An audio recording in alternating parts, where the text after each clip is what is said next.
Hi, it's Mike again, and it's time to make up some servo extension leads for our little 30cc scratch-built plane here. If you've been flying RC long enough, you've probably had servo extension failure, or servo lead failure before. I fly large or larger single-cylinder gas engines. They're prone to vibration, and if anything's going to fail, it's probably the end of one of these little wires. Several years ago, I started making my own extension leads. I can use better materials than you can buy off the shelf in pre-made extensions, of course. I trust my work a lot better than I do the machinery in the factories, so I haven't had any failures, knocking on wood, so far. So let's pull up a chair, get comfortable. I found that's probably one of the most important things, is to find a nice comfortable spot to do it where it's well lit. I use a little lamp here, and you can knock out several extensions in probably 30 or 40 minutes. All right, so we've got us a nice little comfortable spot to sit.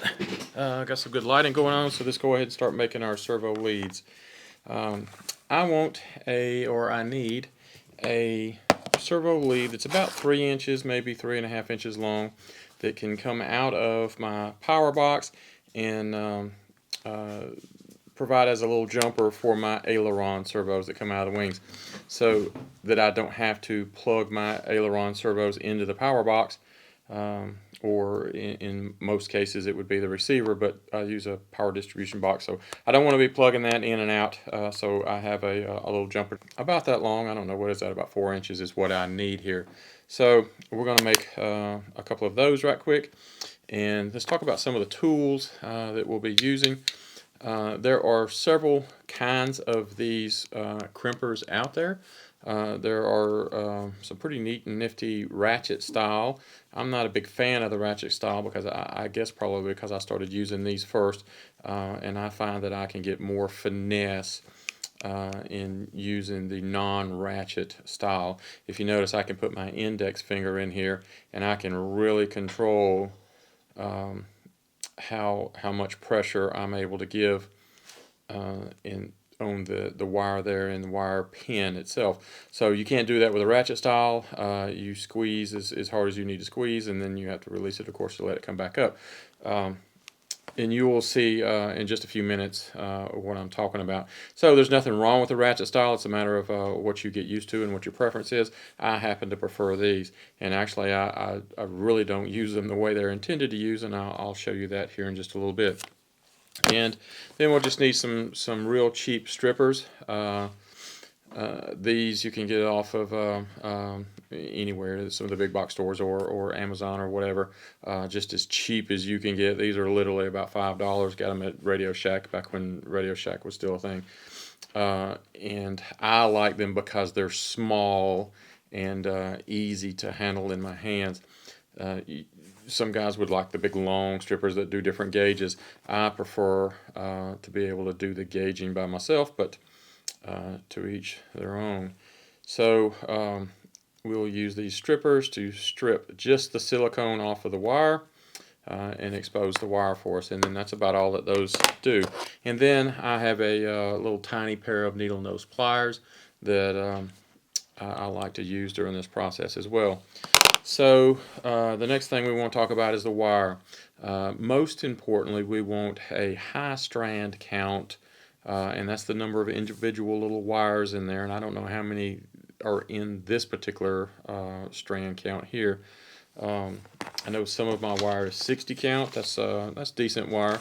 I suspect these are higher, but it's been a while since I bought this bundle. It was a lot bigger at one time, and honestly I don't remember what the strand count is in there now. But one of the things you want to do is make sure that you get good grade wire, and a high strand count is high. This is obviously copper wire. There are different coatings that they will put on the copper. This one here happens to be straight copper wire, which is my favorite, and it is a silicone coating on the outside of it, or silicone insulation. That makes it have a real rubbery feel, and it's a lot more flexible than the harder wire that is not silicone insulated.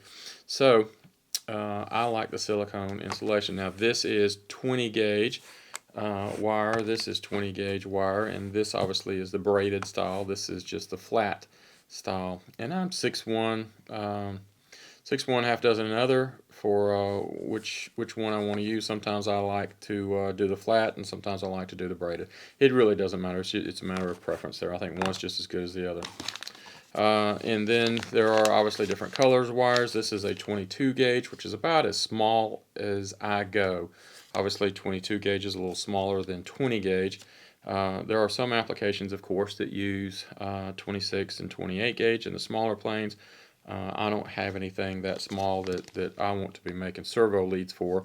I wouldn't want to get one mixed up in my box of servo leads and accidentally use it on a big plane where I'm drawing more amps through a wire than I need to be drawing. But 22 gauge is fine for most of my applications, and this is the old JR color. I think Spectrum even uses that now. I'm not a Spectrum person, so I really know that for sure. But anyway, there are also single strand wire, and I use this to make switches and other things, short jumpers for lights and that sort of stuff for night flying. And of course this is 20 gauge. I think that's what it says on it. Yep, it is. It's 20 gauge wire, and again, it's the same nice feel, the rubbery silicone coating with a very high strand count copper wire. So wire comes in all different grades, and I like to buy my wire from one of two places, either Progressive RC or Buddy's RC. Both of those places I have found to have excellent service, and if you call them and make an order or make an order, it ships out pretty quick, and customer service at both of those places has been excellent for me. So I will put a link to those in the comment section, and we will move forward. Let's go ahead and start putting us a servo lead together, and the first thing we'll need to do is pull about 3/16 inch of the insulation off. And it doesn't have to be exact, but I like to go at least 3/16 or at least get right there at it if I can. And that looks pretty darn good right there. 3/16 is about 4 millimeters, so for those of you that prefer that. There we go, and we just twist them up. And I don't put a lot of effort into twisting them until I actually get ready to put the little pins on. So we'll start off with the little male pins, and we need 3 of those. And so we will twist the wire up real good, and this is where the way that I like to do it differs from the way that this tool is actually designed to work, or at least the way most people use that tool. I like to set the wire in the right position, which gets the silicone up past these little wings that will fold over the silicone coating or the silicone sheath there around the wires. And then I hold it down with my thumbnail, and I take my little baby needle nose pliers, and I just gently, very gently fold those little wings over just the tiniest bit to put some pressure on that silicone coating, and that holds that piece into place. And that's all that we want to happen right now, is just to hold that piece in place so that we can slip it inside the tool. 2 sides of the tool, this side with the numbers on it and this side that does not have the numbers.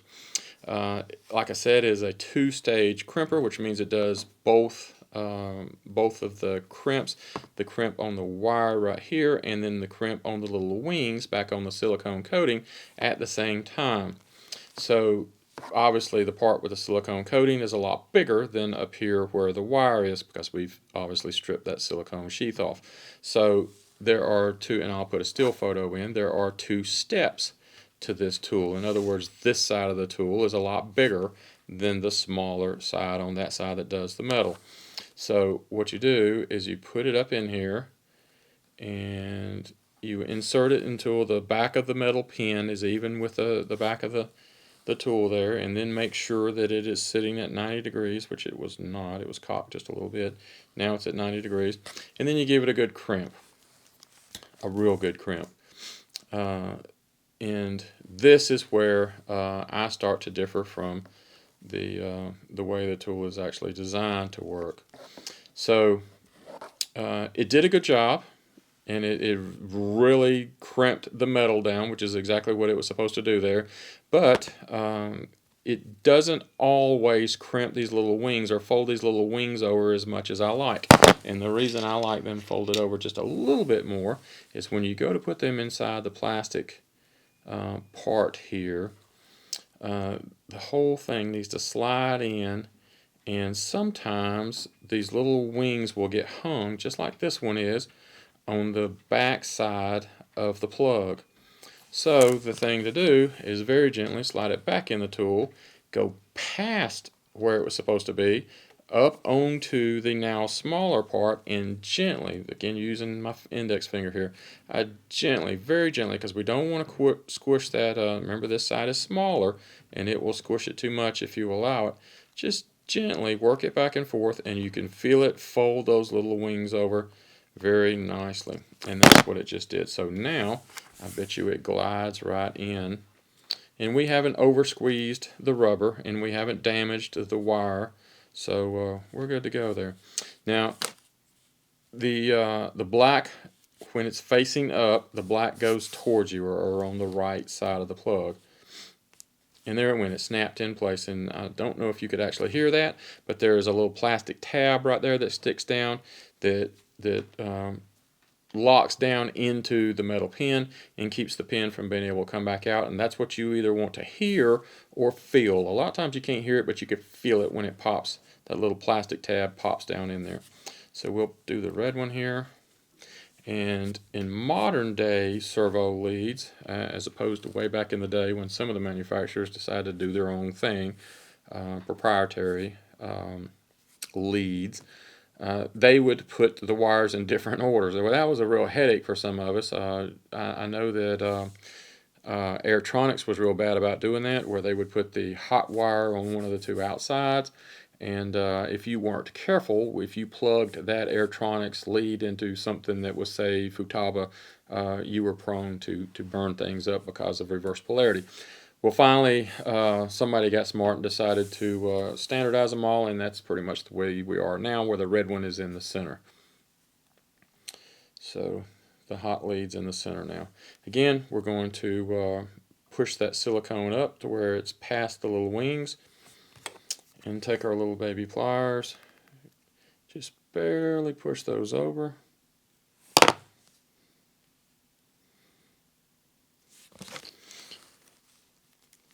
And then slide it into the, and again I'm inspecting the little copper strands to make sure they're all sitting down in the little trough where they need to sit. Now, like I was explaining a little while ago, and let me go ahead and cut this, and then I'll crimp it, and then I'll explain. We've got it lined up even where the little wings are even with the back side of the tool, and everything looks 90 degrees. Looks good. Give it a good crimp, and then I'll gently work forward with finesse and fold my little wings over nice and rounded. Just tiny little bit of pressure right there. It doesn't take much at all.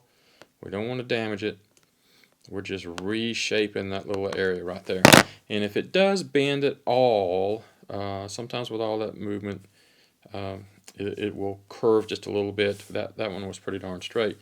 But if it does, just kind of grab it, support it, and bend it gently back into shape, and then slide it in, and we should hear it pop. Yep, tiniest little pop. I don't know if you could hear that or not. I certainly felt it. And then test to make sure that you're in there good. All right, so the way this tool is supposed to be used, or that most guys use it, is they will set the pin in the tool like this,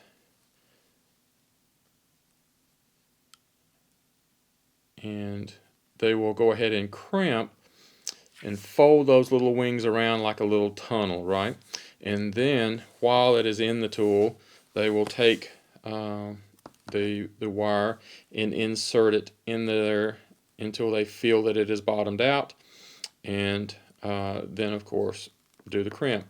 I don't like that method because if you notice here, some of these strands got pushed back, and invariably, no matter how careful you are, and even when I've watched some of those guys do it on their videos, some of these little strands will get pushed back.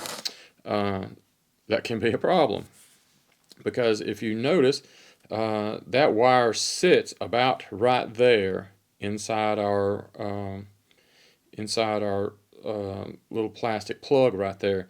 And if one of those strands is sticking back and it wants to wander over and touch one of these other little strands that's sticking out, then that can be problematic for you. So not only have you lowered your strand count being inside the plug, even if it never becomes a problem for you, maybe it doesn't stick all the way out, you've lowered your strand count, and that could be problematic too sometimes. So I like to do it like this, where I can see every bit of what's going on and I can inspect before I crimp.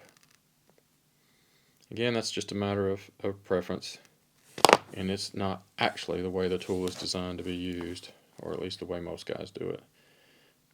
This may take just a little bit more time, but in my opinion, the reason I'm doing this is because I trust the work that I'm doing better than the machinery that does it at breakneck speed, and that's one of the reasons that I'm doing it. If I'm going to have a $2,000 or $3,000 airplane in the air, I want to make sure that one of the most common sources of a failure is taken out of the equation. So there we go. And that one did get a little bit of a bend to it there. I don't know if you could see that or not. And I'm just going to gently straighten it out so that it'll glide into the plug better. And we'll see if we can hear this one. Yep, there it went. It's a really faint click, but there we are. Okay, so the next step is to grab one of our little caps, female caps here, and I will put a still photo up here in just a little bit, but there is a tab on the inside of this that is located about right there, and that tab needs to fit or sit on top of these tabs right here, the little locking tabs, and they will keep the tabs down. It does two things. One, it keeps those tabs down so the wires can't come out, and two, it keeps the little top of the plug from coming off. So you want that tab on top so that it can rest on top of this. Push it on and you'll hear it pop, and now it's on. And if you ever need to take that back off, which could happen, say you broke one of these wires or wore through it or something like that, and you need to change it, you can see that tab is right there. If you shine some light on it just right, you can see the molding where it sits. Take you, and this is a very dull X-Acto knife that I've actually dulled on a piece of sandpaper so that I don't cut myself. And this stays in my little toolbox that I do this wire with. And I have also broken the tip off, so I've taken a pair of pliers, and you can't really cut it off, but you can snap the end of that real brittle X-Acto knife off and say, that's not going to cut me there. And the reason that I have this is sometimes if your crimping is not done very well, shoving the wire into the little plug can get a little troublesome there. And if you take this tool and catch just the back of the metal pin, don't cut the wire, don't push down on the wire, just barely catch the pin with the flat that we made on the end, and you shove it forward, you'll hear it pop into place. So that's pretty handy to have. And I'll knock this other side out right quick. There we go, about 3/16.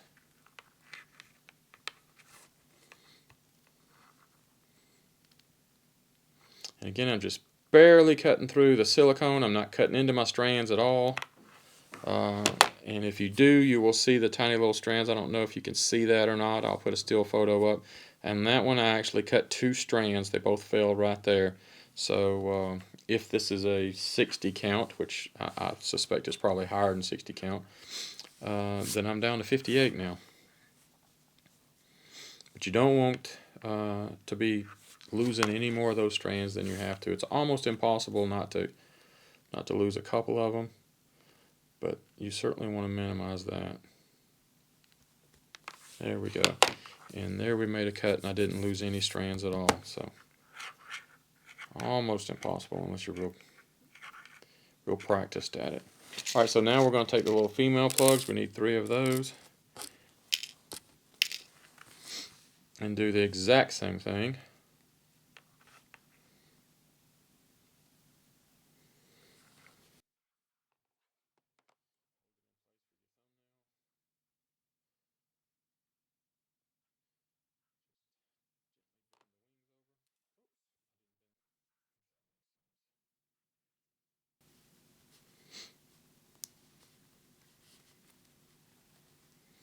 There we go.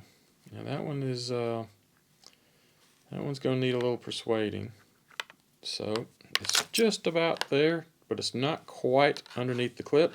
So I could probably push it, but I'm going to take the example opportunity, and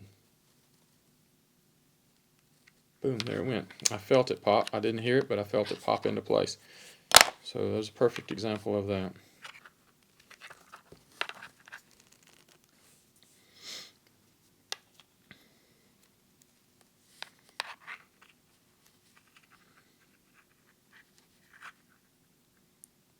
Perfect. Popped right in. And then twist them back in place, and there we are. Get the black to the black, and make sure we're lined up right. And there we go. Perfect little servo lead.